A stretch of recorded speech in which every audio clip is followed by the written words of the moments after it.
नमस्कार। आज है 4 दिसंबर 2024। आज के करंट अफेयर्स में आप सभी का बहुत बहुत स्वागत है। तो आज का पहला सवाल जो रहेगा हमारा वो इस प्रकार है।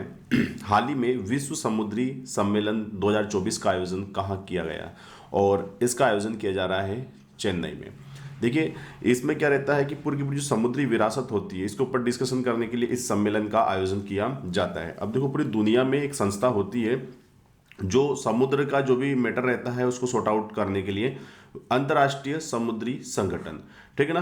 अब देखो, इसका फुल फॉर्म होता है इंटरनेशनल मैरीटाइम ऑर्गेनाइजेशन इंग्लिश में, जिसको हम बोलते हैं, इसका शॉर्ट में आईएमओ चलता है। तो क्या बनेगा, आईएमओ की स्थापना से एक सवाल आएगा। तो इसकी स्थापना 1958 में की गई थी। वर्तमान में इसका हेडक्वार्टर जो है वो कहाँ है, लंदन में। तो याद रखेगा। और जब भी कोई संस्था आती है तो 3 सवाल लेकर आती है वो। एक तो लेकर आती है कि भाई साहब की उसका हेड कौन है। तो किटक लिम जो है वो क्या है, वर्तमान में इसके हेड है। तो आईएमओ क्या है, इंटरनेशनल मैरीटाइम ऑर्गेनाइजेशन है ना, अंतर्राष्ट्रीय समुद्री संगठन, जिसकी स्थापना 1958 में की गई थी। हेडक्वार्टर कहाँ है इसका, लंदन में है हेडक्वार्टर। और इसके प्रमुख का नाम क्या है, तो याद रखिए क्या है, किटक लिम जो है इसके प्रमुख है वर्तमान में। तो ये था पहला सवाल और इससे जुड़ी हुई एक संस्था भी हमने यहां पर देख ली है। चलिए अगला सवाल देखते हैं। एशियाई ई स्पोर्ट्स गेम्स में ई फुटबॉल, ई शब्द लगा है, मतलब ये मोबाइल वगैरह पर हुआ होगा। ठीक है। तो भारत को कौन सा पदक प्राप्त हुआ है। तो देखो यहां पर क्या है, एक व्यक्ति है भारत के जिनका नाम है पवन कंपेली। पवन कंपेली ने क्या किया है कि भारत को कांस्य पदक दिलाया है। हालांकि देखो, ये मैन्युअली कोई स्पोर्ट्स नहीं हुआ था, मतलब जिसे हम फिजिकली बोलते हैं, ये मोबाइल के थ्रू या इंटरनेट के थ्रू ई फुटबॉल मैच हुआ था, जिसे बोलते हैं ई फुटबॉल, है ना। तो इसमें भारत का ये पहला पदक था, याद रखिएगा। ठीक है। अब इसमें कुछ बातें लिखी हुई हैं, इनको देख लीजिएगा, लेकिन हमारे काम की नहीं है। चलो आगे बढ़ते हैं हम लोग। तीसरा सवाल है, हाल ही में यूनेस्को, बहुत महत्वपूर्ण संस्था भाई साहब, द्वारा किस राज्य को शीर्ष विरासत पर्यटन स्थल का दर्जा दिया है। और इसका सही जवाब है वेस्ट बंगाल। क्या आप बता सकते हैं वेस्ट बंगाल की सीएम कौन है, ममता बनर्जी। बहुत बहुत सही जवाब, ममता बनर्जी है। चलिए कमेंट करके बताइए कि वर्तमान में बंगाल के राज्यपाल का नाम क्या है। बहुत चर्चा में रहे थे यहाँ के राज्यपाल। अब हम चलते हैं कहां पर, यूनेस्को के पास, क्योंकि बहुत महत्वपूर्ण सवाल है यूनेस्को के पास। फुल फॉर्म होता है यूनाइटेड नेशन एजुकेशनल। ई से क्या बना लोगे आप लोग, ई से बना लेना है आपको एजुकेशनल। दूसरा शब्द क्या है इसमें, एस। एस का मतलब होता है साइंटिफिक, क्योंकि ये शब्द जो आप देख रहे हो ना, ये बहुत महत्वपूर्ण है। ठीक है। और सी से बनाएंगे हम कल्चरल। ठीक है। तो ऐसे करके, और ओ से क्या बन जाएगा, ऑर्गेनाइजेशन। देखिएगा 3 चीजें, शैक्षणिक रूप से, वैज्ञानिक रूप से और सांस्कृतिक रूप से।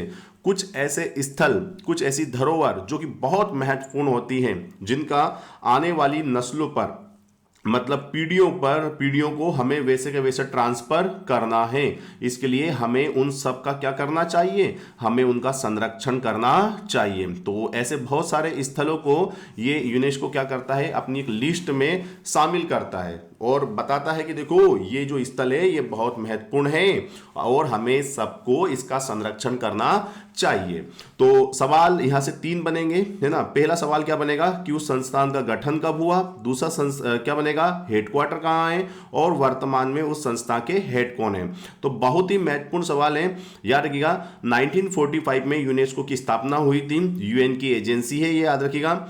और पेरिस, है ना, पेरिस कहाँ है, फ्रांस की राजधानी है पेरिस, वहां पर इसका क्या है, हेड क्वार्टर है। और आंद्रे अजोले जो हैं वो वर्तमान में क्या है, इसके अजोले जो हैं वो प्रमुख है। तो यहां पर देख सकते हो आप 3 शब्द लिखे हुए हैं। 1945 में स्थापना हुई थी, पेरिस फ्रांस में इसका हेडक्वार्टर है, आंद्रे अजोले जो है इसके कौन है, वर्तमान में हेड है।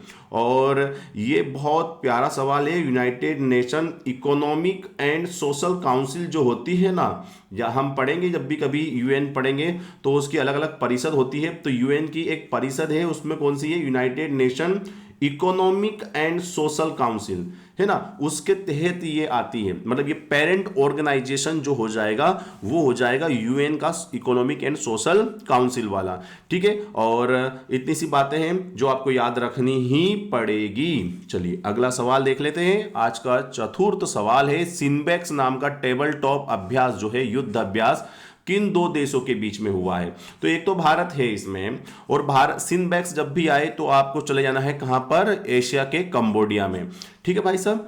कंबोडिया, सिंबेक्स, सिंबेक्स का मतलब है भाई साहब, है ना, सी मतलब क्या हो जाएगा? कंबोडिया, आई मतलब हो जाएगा इंडिया, ठीक है। तो ये दोनों से मिलकर ये युद्ध का अभ्यास हुआ था, जिसको टेबल टॉप अभ्यास के नाम से भी जाना जाता है। मैं आपसे दो सवाल पूछ लूं क्या? एक सवाल तो ये बताओ कि कंबोडिया की राजधानी क्या है, ठीक है।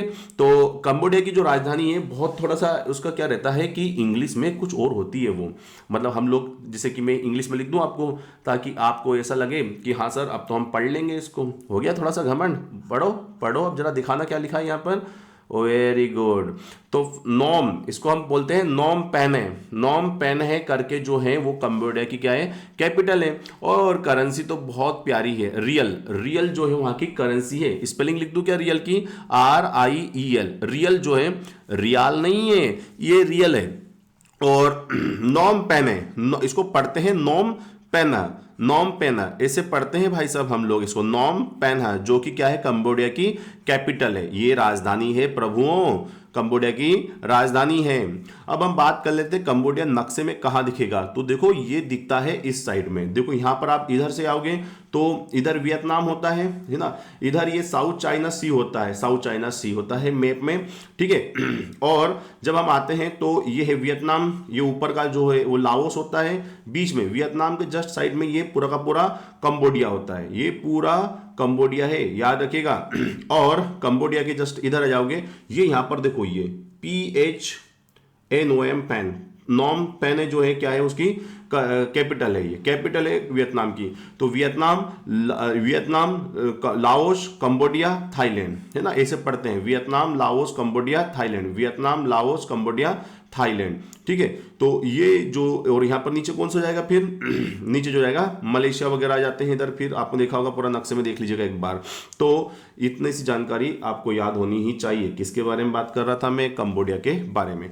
हाल ही में मुर्दू फर्नांडो कहा की मुख्य न्यायाधीश नियुक्त की गई है। ये दूसरी महिला है, इससे अभी तक जो महिला है इस देश की जो मुख्य न्यायाधीश के पद पर पहुंची थी, और इस देश का नाम है श्रीलंका, श्रीलंका जो कि हमारा पड़ोसी देश है, ठीक है। तो Murdu Fernando become Sri Lanka second female chief justice, इसका मतलब ये दूसरी महिला है जो इस पोस्ट पर आई हुई है। चलिए वेरी गुड, है ना। क्या पूछें आपसे? श्रीलंका के बारे में एक बार रट्टा मार लो। श्रीलंका भारत के दक्षिण में है, कैपिटल और करेंसी कमेंट करके बताना है आप लोगों को। बहुत महत्वपूर्ण सवाल है, राष्ट्रीय प्रदूषण नियंत्रण दिवस, मतलब हमको क्या करना है? कंट्रोल करना है। किसको कंट्रोल करना है? पॉल्यूशन को। तो इसके लिए एक डे मनाया जा रहा है 1984 से। अब बड़ी समस्या है, 1984 से ही क्यों मनाते हैं? क्योंकि भोपाल गैस त्रासदी जो हुई थी वो हुई थी 1984 में, और उसी के बाद से हम लोगों ने क्या शुरू कर दिया था? ये डे मनाना शुरू कर दिया था। याद कीजिएगा, हर साल 2 दिसंबर के दिन, हर साल 2 दिसंबर को दिन राष्ट्रीय प्रदूषण नियंत्रण दिवस मनाया जा रहा है। हमें क्या करना है? पर्यावरण की रक्षा करना है भाई साहब, और कम से कम प्रदूषण हो इसके लिए ये डे मनाया जाता है। कब मनाते हैं? 2 दिसंबर को मनाते हैं। 1984 भोपाल गैस त्रासदी के बाद से ही हमें इस पर्व को मनाया जाता है, और ये भारत लेवल का है, याद रखिएगा। आज का 7वां सवाल, हाल ही में किसके द्वारा सैयद मोदी इंटरनेशनल बैडमिंटन खिताब जीता गया? मैंने थोड़ी देर पहले बताया था, थोड़े दिन पहले, सैयद मोदी जो ये बैडमिंटन टूर्नामेंट है ये कहाँ चल रहा है? तो वेरी गुड, कहाँ चल रहा है? फट से जवाब आना चाहिए। अरे लखनऊ में चल रहा है ना भाई साहब, लखनऊ में। और PV सिंधु और लक्ष्य सेन, मतलब दोनों ने ये अवार्ड जीता है। अब PV सिंधु जो है अवार्ड नहीं है, एक प्रकार का टूर्नामेंट जीता है। फीमेल का जो PV सिंधु ने जीता होगा, और मेल वाला किसने जीता था?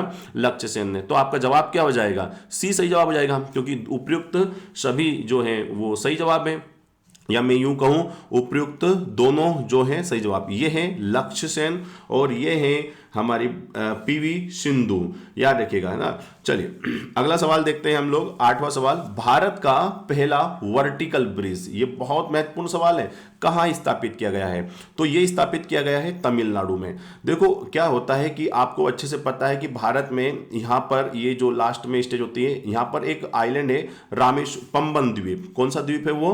पंबन द्वीप। और पंबन द्वीप के ऊपर पहले से ही क्या था भाई साहब, एक पंबन ब्रिज था, और वो ब्रिज बहुत पुराना हो गया था, तो उसको वापस किया गया। उस जगह पर, उस पंबन द्वीप के पास में क्या बनाया गया है, अब एक वर्टिकल लिफ्ट ब्रिज बनाया गया है। देखो लिफ्ट का मतलब क्या होगा कि जैसे भी कोई जहाज वगैरह निकलेंगे तो ये ब्रिज जो होगा ये ऐसे ओपन हो जाएगा, मतलब यहां से खुल जाएगा। ये कोई पिक्चरों में देखा होगा आप ना, पुल जो खुलता है दोनों तरफ से खुल जाता है, पिक्चर वगैरह में देखा होगा आपने, और जहाज वगैरह फिर यहां से निकल जाएंगे। तो ये भारत का पहला वर्टिकल लिफ्ट रेलवे सी ब्रिज है, याद रखिएगा, रेलवे सी ब्रिज बनाया गया है। और ये कहां पर बनाया गया है? तमिलनाडु में बनाया गया है। 72 मीटर लंबा ये ब्रिज है, ठीक है। चलिए क्या लिखा है यहां पर, देखो 72 metre long vertical lift span enabling ships to pass underneath. इसका मतलब इसके नीचे से यहां से भी क्या निकल जाएंगे, यहां से शिप्स वगैरह निकल जाएंगे, क्योंकि ये ओपन हो जाता है ऐसा, और रेल जब आएगी फिर ये ऐसा हो जाएगा भाई साहब। और ये भारत का पहला है। चलिए एक दो सवाल पूछ लूं आपसे, आपको कमेंट करके बताइए। पंबन द्वीप के पास है भारत का दक्षिण में अंतिम गांव, अंतिम गांव का नाम बताना है। दक्षिण में भारत का अंतिम गांव का नाम बताइए मुझको तुरंत। और एक सवाल और पूछ रहा हूं आपसे कि वहां कौन सी खाड़ी है या वहां कौन सी संधि है जो भारत को श्रीलंका से अलग करती है? मतलब कुछ तो होगा ना, समुद्र के अंदर कोई ना कोई तो सिस्टम होगा जो भारत को और श्रीलंका को दोनों को क्या करेगा, अलग करेगा। कमेंट करके बताइए जी। बिल्कुल, बहुत शानदार है ना, जल संधि है कोई सी। चलिए आ गया आंसर, कमेंट भी कर दिया करो। हाल ही में एमपी का 9वां टाइगर रिजर्व किसे घोषित किया गया है? कल हमने बताया था आपको कि जो नोरादेही था, नोरादेही मध्य प्रदेश का नोरादेही, जिसे वीरांगना दुर्गावती राष्ट्रीय वन्यजीव अभ्यारण्य के नाम से जाना जाता है। राष्ट्रीय उद्यान और वन्यजीव अभ्यारण्य अलग अलग होते हैं।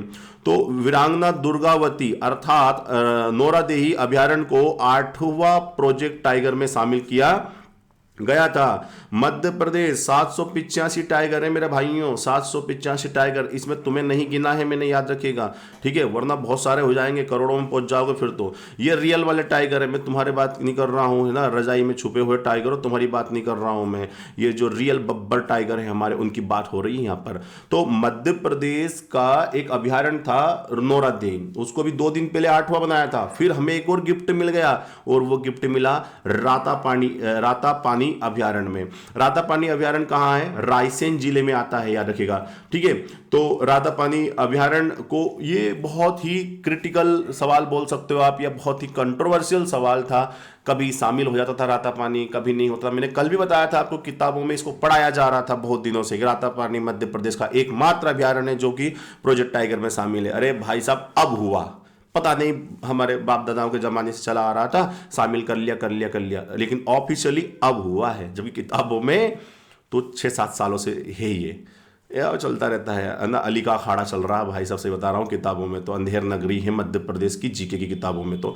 चलिए ठीक है, तो अब एक सवाल है कि मध्य प्रदेश के ये दोनों, एक तो रातापानी, ठीक है, और ये अपना नोरादेही मतलब सागर वीरांगना दुर्गावती, तो ये तो 2 ऐसे प्रोजेक्ट टाइगर में शामिल हैं जो कि मध्य प्रदेश में हैं, बट ये प्रोजेक्ट वो नहीं है, नेशनल पार्क नहीं है, राष्ट्रीय उद्यान नहीं है ये। अब एक सवाल है यहां से बहुत प्यारा सा कि प्रोजेक्ट टाइगर का उद्देश्य क्या होगा तुम्हारे हिसाब से, बताओ। अरे बोले सर बहुत सिंपल है, टाइगरों की रक्षा करना, उनका संरक्षण करना। इसके लिए 1973 में क्या लेकर आए थे हम? Project tiger. अब देखो प्रोजेक्ट टाइगर में क्या करते हैं अपन, किसी एक अभ्यारण्य होता है या राष्ट्रीय उद्यान होता है, उसको डिक्लेयर कर देते हैं।